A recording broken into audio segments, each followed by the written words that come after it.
guys, welcome back to my channel. So today I'm going to be doing the Mid-Year Book Freakout Tag. I have a couple of things that I need to warn you and apologize for to start off with. It was sunny not even 5 minutes ago, and now all of a sudden there's a thunderstorm outside. So my lighting is weird, my video quality is weird, my audio is gonna have thunder in the background, and yeah, so that's happening. And because of that, my dogs are inside. They usually get kicked outside while I'm filming. So if you hear them wandering around, that's because they're really interested in my tripod setup right now, and we're just gonna have to deal with it. But anyway, I guess let's just jump right into it. So question number 1 is, what is the best book that you've read so far this year? And here's another warning, I am not going to have just one answer for any of these, I don't think. I have a really difficult time as a very indecisive person picking just one answer to everything. So I've got three. I've got 3 books that I think that were the best that I've read so far this year.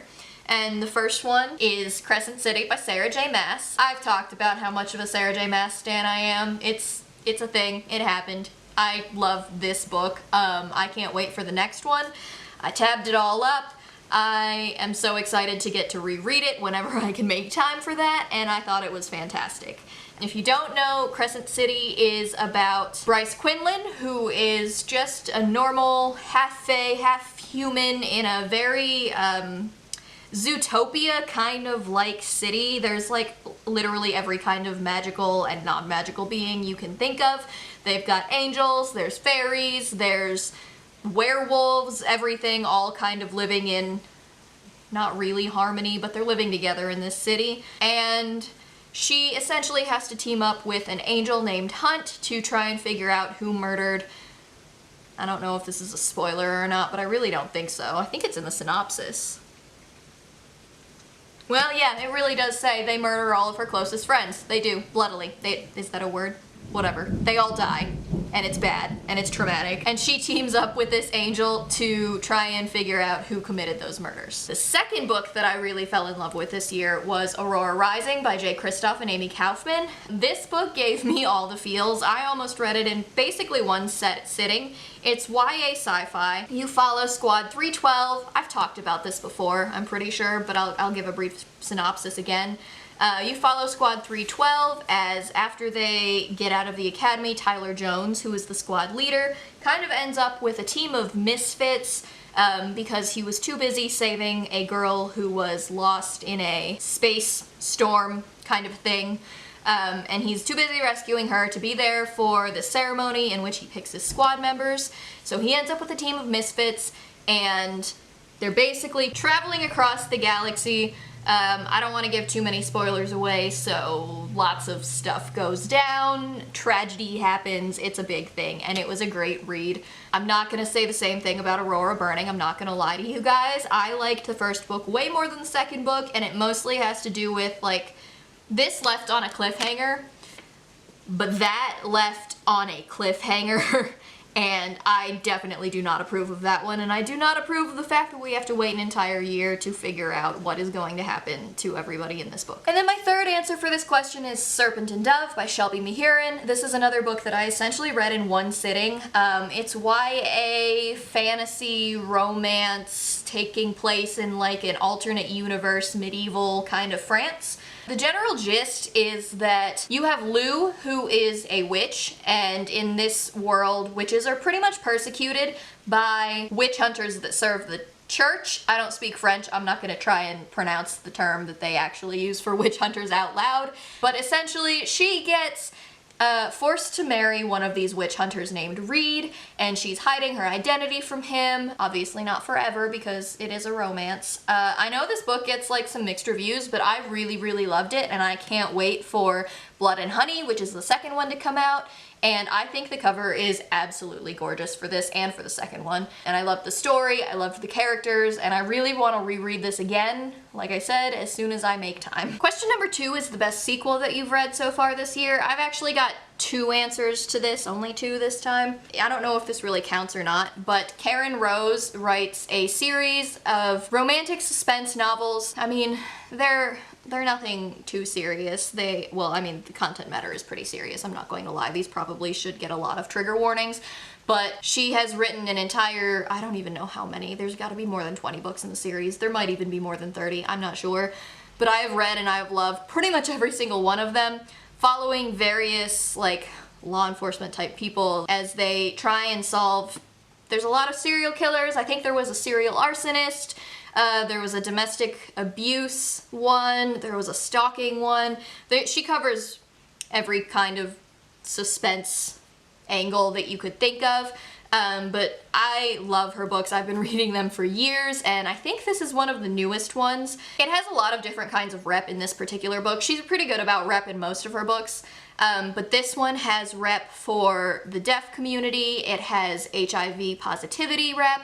It has PTSD rep. She covers a lot of topics in a lot of her books, and this was the newest one, which follows Diesel Kennedy and Danny Novak as they essentially solve a crime together. I'm not going to give too many details away about it, but if you are interested in this story, definitely look it up. I really love all of her books. My second answer to this question is Wild at Heart by K.A. Tucker. Wild at Heart by K.A. Tucker is the sequel to The Simple Wild, also by K.A. Tucker, obviously. And you follow Calla in the first book. I'm not going to give spoilers away from the second book, but you follow Calla, who is like a fashion and lifestyle blogger who is trying to get closer to her dad. They've been estranged for a really long time, and so she goes and lives with him in the Alaskan wild, and she falls in love with a bush pilot there, whose name is escaping me at the moment, but all of these books will be linked down below if you're interested. They're really great romances. So the first one follows her as she goes up there and starts to learn how to live in the Alaskan wild. And the second one is just a continuation of that story, and it touches on different relationship aspects, and it's just a really great read. Question number 3 is, what new release have you not read yet? So the two biggest ones that I was looking forward to that I haven't managed to get my hands on yet, the first one is Shuri by Nick Stone, and this follows Princess Shuri in the Black Panther. I'm not too sure on what the specifics of the actual story are. I don't care. I am a Marvel nerd, and Shuri is one of my favorite characters in the entire Marvel Cinematic Universe. She is a badass, she is brilliant, she's just a phenomenal character all around, and the fact that she has an entire book about her is something that I want to read. The second one is A Song of Race and Ruin, which is by Roseanne A. Brown, and that's been getting a lot of hype. I think that it's like a YA fantasy romance kind of a thing. The cover is absolutely gorgeous, and that is another book that I want to get my hands on so that I can read it as soon as possible. Question number 4 is the most anticipated release from the second half of the year, and I have 2 answers for this, 3 I guess technically. If you've been watching any of my other videos, you know that I'm currently doing a reread of The Dresden Files by Jim Butcher, and the next book in the series, Peace Talks, comes out next month. I was trying to read all of them before that happens, but I think it's more likely that I'm going to be reading all of them before Battlegrounds comes out. Battlegrounds is the following book after Peace Talks, which comes out in October. He had originally written them to be 1 book, and then I think he just split them into 2 to be released in 1 year, which is pretty cool. And then the other one is Ink and Sigil by Kevin Hearn. He wrote the Iron Druid Chronicles, and he's done with the Iron Druid Chronicles, but he wasn't done with that world. So he is now writing a series about a different character that appeared in a short story, and that book is going to be called Ink and Sigil. And the cover is absolutely beautiful. I'll show it like over here. Really cool. It's like a little sketch almost is what it looks like. And that comes out I think in August, so I can't wait to get my hands on that. I love everything that Kevin Hearn has ever written. Question number 5 is your biggest disappointment so far this year. I have a few. I read Winterwood by Shay Earnshaw. I have a copy of it somewhere. I'm not sure where it is. I gave it 3 stars. 3 stars is not in any way a bad rating. I mean, it just kind of is that I feel meh about it, but the story sounded so cool. This like magical forest that this family of like witch descendants or like witchy, it's a magical realism kind of book. They like take care of this forest, and there was a romance advertised, and I have learned that I am not one for atmospheric reads. I prefer more plot, more characters, more substance than super atmospheric, descriptive, flowery writing. No offense to anybody who likes that, and I know that a lot of people really loved the writing style of Winterwood, but it was just not for me. And then this is probably going to upset a lot of people, but I also read I think Cruel Prince was the first book that I read in 2020, and I just didn't like it. I don't know what it is. I don't know if it's the moral grayness of the characters. I wasn't really expecting them to be great. I mean, it's called The Cruel Prince, but it just wasn't for me. I gave it 3 stars also. I was just hoping for a lot more because it's such a beloved series by everybody on BookTube, and I couldn't get into it. I had to physically force myself through the second half of that book because I wasn't enjoying it that much. And finally, and I'm super disappointed to say this, is The Kingmaker by Kennedy Ryan. I read this book a few months ago and I have loved a lot of Kennedy Ryan's books. My favorite by her was Longshot. And I don't know if it's the fact that it takes place over such a long time. Longshot did this too, and I don't hate slow burn romances, but when it takes place over the course of literal years, I think that I don't necessarily love that in a romance story, and it seems like most of her books are like that. But Longshot was amazing. Longshot did amazing things for me. It was heartbreaking, and it was, you know, deep, and it was definitely hard-hitting. It touched on a lot of really awful subjects, and I was sitting on the couch crying my way through it as I was reading it.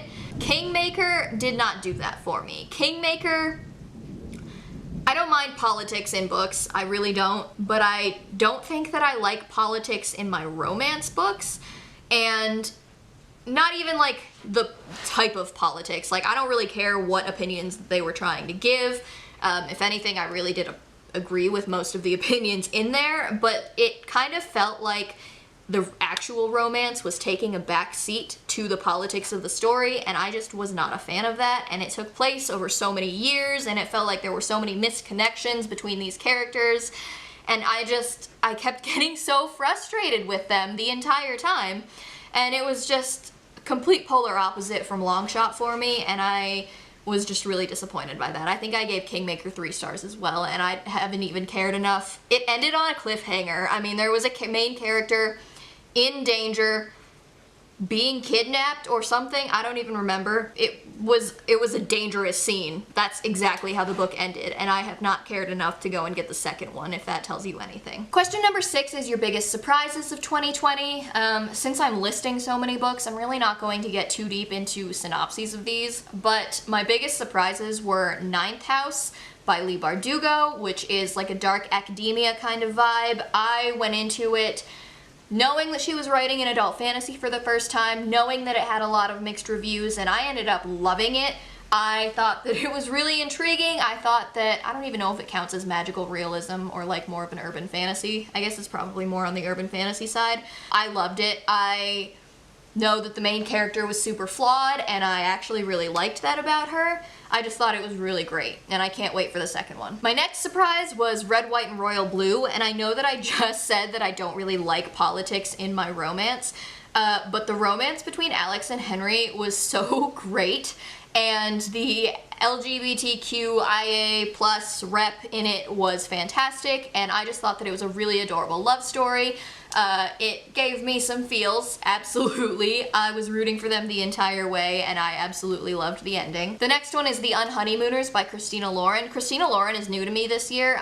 The Unhoneymooners is the first book of theirs that I read, and I loved it. I thought it was hilarious. I thought that the romance was fantastic. I thought that it hit every single note that I wanted it to hit, except for in the end. There were a couple of scenes that some of the characters, if you read it, if you have read it, you'll know what I'm talking about. Some of the characters infuriated me in the end, but I will say that I did not see it coming, but I was satisfied with it overall, and I don't remember if I gave it 4 or 5 stars, but it was pretty high up there. And then lastly, my biggest surprise was The Butterfly Garden by Dot Hutchison. This book gets super mixed reviews, and I know that it is kind of on the unrealistic side of things, but I listened to the audiobook of it, and the audiobook of this is so chilling and so fantastic, and I haven't gotten around to reading the rest of the series yet, but I hear they're just as good. It's definitely thriller, and it is about a girl telling her story to a police detective who has been captive to a serial killer. I'm not actually sure the length of time that she's been captive, but he essentially keeps women in like a private locked compound for his own use, and when he's done with them or when they reach a certain age, he actually has tattooed butterfly wings on their back and he preserves them. Well, I'm not going to get too far into it. It's kind of graphic, but he's twisted and he's disgusting, and the story is chilling and it deserves all of the trigger warnings, but if none of that bothers you, it is a really interesting read and I highly recommend the audiobook. Question number 7 is favorite new to you author. So for me, this is Talia Hibbert. I read Get a Life, Chloe Brown, February or March, I want to say, and it was so funny and the rep was really good. I thought that it was a great read. It was steamy, it was funny, it was super romantic, and I loved her writing style, and I can't wait to check out her next book. I don't remember the exact name of it. I think it's something Danny Brown, but it follows, I believe, the main character from Get a Life, Chloe Brown's sister, and I'm really excited to check that out. And then the other favorite new to me author is Brandon Sanderson. I am brand new to reading him this year. I started off with Skyward and Starsight, and then I read Mistborn, Final Empire. I don't really know what the actual title of that book is, but they were all so good, and I'm so excited to move on to the rest of his books. I have The Way of Kings lined up, I have The Well of Ascension lined up, and basically I just want to work my way through the Cosmere, and I know that that'll probably excite a lot of the other smaller booktubers on here because a lot of the ones that I know are Brandon Sanderson fans. Question number 8 is who is your newest fictional crush? I don't really have, fictional crushes anymore. I kind of just want to love and protect them like my little babies.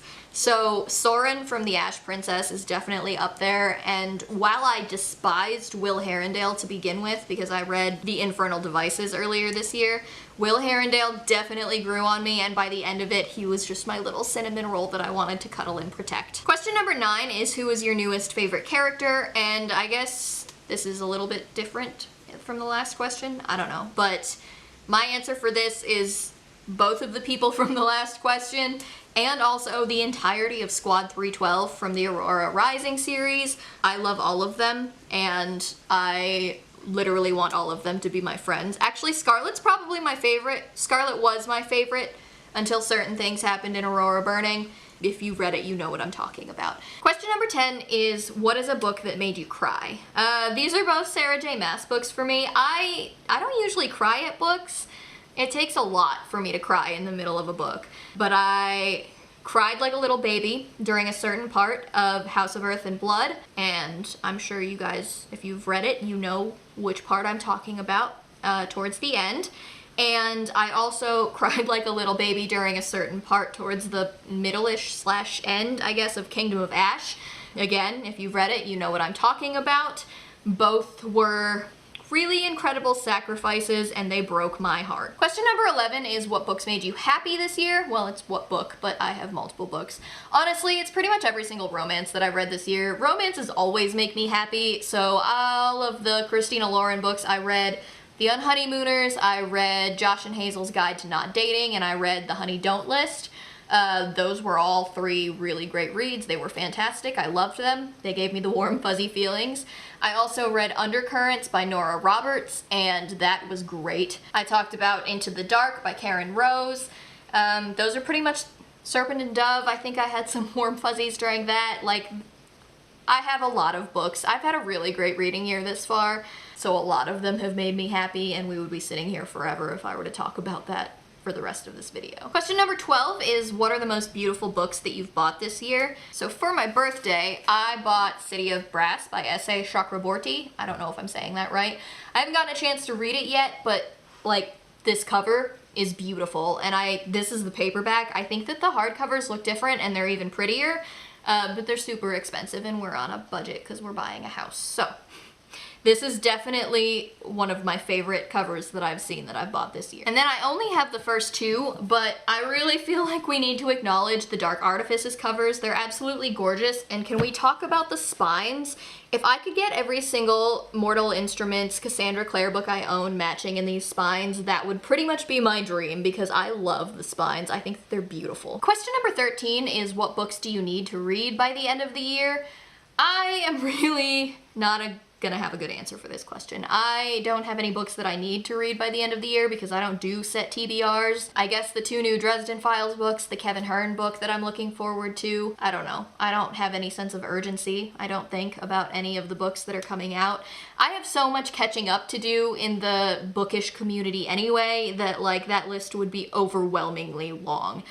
I have a lot to read. My TBR is massive. Question number 14 is, who are your favorite book community members? I have a lot, so I'm gonna go over like the smaller-ish booktube channels that I really, really love and I think that you guys should check out, but this is in no way a comprehensive list of all of my favorite small booktubers. Tammy from Tammy Tries to Read, Katie from Brightness Katie Reads. Both of them are huge Sanderson stans, and I love every single one of their videos. Their personalities are so great, and you really should go and check them out and support their channels because they're just the sweetest people. Also, Monet from Life is Monet. I just found her channel, and it makes me so happy because it is a book and like makeup and lifestyle channel, and those are just like all of the things that I love combined into one, and her makeup looks are on fire. So you really need to check those out because I need her to teach me her ways. I also love Sasha from The Redheaded Reader.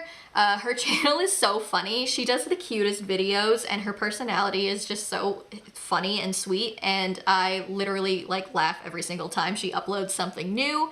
And then finally, Tiana from Tiana T. She's a relatively new booktuber as well, and her videos make me cackle.